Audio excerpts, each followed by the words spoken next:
Teny koa no mitondra antsika maka ny lafim-baovao manasongadina ny fiompiana maro dia maro ireo mpiara-miasa amin'ny orinasa Agrifarm nahazo tombon-tsoa tao anatin'izay roa taona nijoroany izay ity orinasa ity moa izay miandraikitra ny famoahana ireo zanak'akoho analiny ao anatin'ny herinandro monja manamarika izay faharoa taona nisian'izay ny orinasa amin'izao fotoan'izao.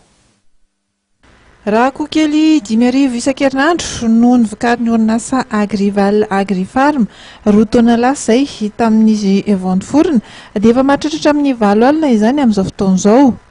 Torak'izay ihany koa ny fitombon'ireo sakafom-biby izay vokarin'ity orinasa ity. Olona 10 no mampionina izany ka ny 590 isan-jaton'ireo dia malagasy avokoa. Satonina amin'ny fivoaran'ny orinasa ireo atao anatin' izay fetim-taona izay. Ho fanamarihana izay tsingeritaona izay ary dia nisy ny feonan'ny tompon'andraikitry ny orinasa tamin'ireo mpiara-miasa, ireo mpiara-miombinatoka, mpamboly sy ompy androany teny Vontovorona. Noresahana betsaka tamin'izany ny mikasika ireo fandarana asa ho tanterahana amin'ity taona ity. Ilay zany atsoaty anao centre de formation agricole et avicole. Dia atsoatsy koa mbola misy laboratoire na analyse izay ho atsangatsika any Ambohibao. Amin'izay zany ny laboratoire io dia hoe miaraka amin'ny projet miaraka amin'ny ministère ihany moa zavatra io fa zay ny financé azy mba ahafantarana hoe misy biby maro inona nahafantan'ilay biby io zay mbola tsisy hoe gasy amintsika amin'izao fotoan'izao zavatra vaovao ny zavatra io. Et les formations io les centres de formation zay eo apetraka Antsoatsy dia maimaim-poana tsy andoavam-boly.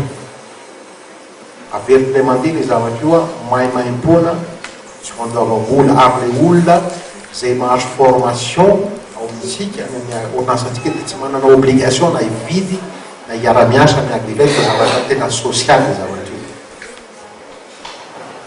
Dia mbola misy koa zany partenariat izay nafanatsanganay any amin'ny université n'Antananarivo, l'université ny docteur vétérinaire izay ho ampinay koa zareo amin'ny resaka matériel, amin'ny resaka formation dia amin'ny resaka partenariat.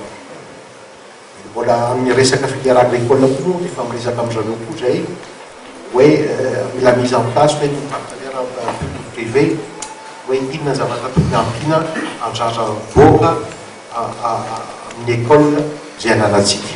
Ny tompon'andraikitry ny orinasa izay mino fa ny fambolena sy ny fiompiana no avin'i Madagasikara. Nanentana andrehetra ihany koa izy ireo mba hijery manokana ny olan'ny fandoroana tanety eto amintsika izay miha-mahazo vahana amin'izao fotoan'izao. Ny Agrifarm izay milaza ny fahavononana hatrany hanampy sy hanotrona ireo mpamboly sy mpiompy malagasy.